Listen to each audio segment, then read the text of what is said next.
Today, I'm testing out different types of adhesives to see how they hold up, and more importantly, if they deserve a spot in a leatherworker's toolbox. Technically, this applies to more than just Leathercraft, but since this is my channel, I'm going to be sticking pieces of scrap leather together and pretending like that's all that matters. Let's slap some glue on these test pieces. I'll describe how they feel when applying, and after they dry, we'll see which one holds up best. Spoiler alert, some of these might surprise us or disappoint us. Either way, science will happen. First up, the one I use on all my leather goods, Weld.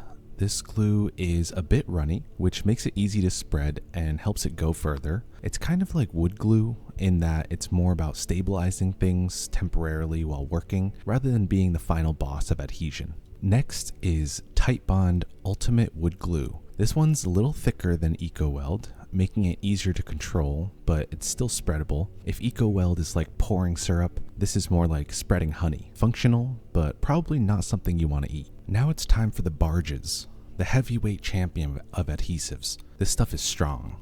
Like, good luck getting it off your fingers strong. But wow, the smell, if you ever wondered what pure chemicals smells like, this is it. Definitely use this in a ventilated area unless you want to time travel. Also, it's so sticky that it makes Chili's triple dipper mozzarella sticks look like it doesn't even have a cheese pull. Next, we have our everyday run-of-the-mill super glue. The kind you panic buy when something breaks right before guests arrive. A little goes a long way, which is nice. The texture reminds me of Neosporin, if Neosporin were secretly plotting to fuse your fingers together.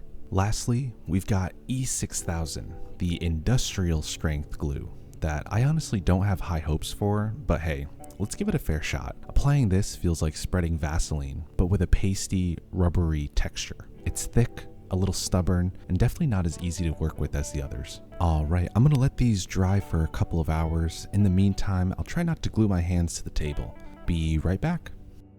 Let's start off with testing the Weld, and this one was surprisingly really strong. Not invincible, but it held up well with minimal damage to the leather, which is always a good sign for you leather workers out there. Next, let's go ahead and pull up this wood glue, and honestly, it was pretty strong.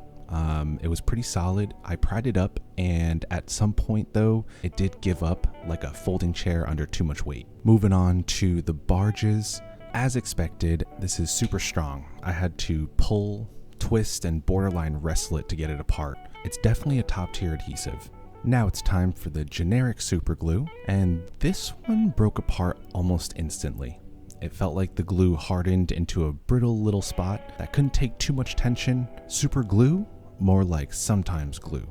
And last but not least is the E6000, and shockingly, this was the toughest to pull apart. This took multiple tries, lots of twisting, and now, I guess I kind of respect it. I was wrong about you, E6000. That's my bad. Alright, let's do a final breakdown and recap everything. So the Weld and wood glue are perfect for its intended use. It's great for leatherworking and woodworking, but not strong enough for serious repairs. The generic super glue, it's best for small, quick fixes, but not great for flexibility. And the Barges and E6000, the real deal for heavy duty bonding. Barges is perfect for things like boots, while E6000 is surprisingly tough for a general adhesive. That about wraps things up. Let me know in the comments what your go-to glue for leather, woodworking, or just fixing random stuff around the house. If you found this video helpful, hit that like button, and if you want to see more leatherworking content, please subscribe. Also, if you want to check out some of the leather goods I make, head over to puredleather.com. As always, thank you so much for watching, and I'll see you in the next one.